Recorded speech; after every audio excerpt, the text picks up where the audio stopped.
ঈদ উল ফিতর উপলক্ষে যাত্রীদের জন্য বাস ও ট্রেনের আগাম টিকিট বিক্রি শুরু হয়েছে। রেলে এবার শতভাগ অনলাইনে অগ্রিম টিকিট বিক্রি হবে। তবে অনলাইনে টিকিট না পাওয়া যাত্রীরা যাত্রার দিন স্টেশন কাউন্টার থেকে মোট আসনের 25% স্ট্যান্ডিং টিকিট পাবেন। সার্ভারের উপর চাপ কমাতে এবার অঞ্চলভেদে দুটি ভিন্ন সময়ে টিকিট বিক্রি করা হচ্ছে। পশ্চিমাঞ্চলের সব আন্তনগর ট্রেনের টিকিট প্রতিদিন সকাল 8টা থেকে এবং পূর্বাঞ্চলের টিকিট দুপুর 2টা থেকে পাওয়া যাবে। এছাড়া যাত্রী সাধারণ রেল সেবা অ্যাপ ও ওয়েবসাইটের মাধ্যমে এই টিকিট সংগ্রহ করতে পারবেন। 3 মার্চ মিলবে 13 মার্চের অগ্রিম টিকিট। এছাড়া 4, 5, 6, 7, 8 ও 9 মার্চ যথাক্রমে বিক্রি করা হবে 14, 15, 16, 17, 18 ও 19 মার্চের অগ্রিম টিকিট।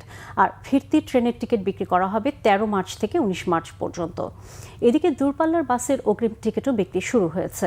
12 মার্চ থেকে ঈদের আগের দিন পর্যন্ত যে কোনো দিনের অগ্রিম টিকিট কিনতে পারবেন যাত্রীরা। কাউন্টার ও অনলাইন এই দুই মাধ্যমেই অগ্রিম টিকিট বিক্রি হচ্ছে।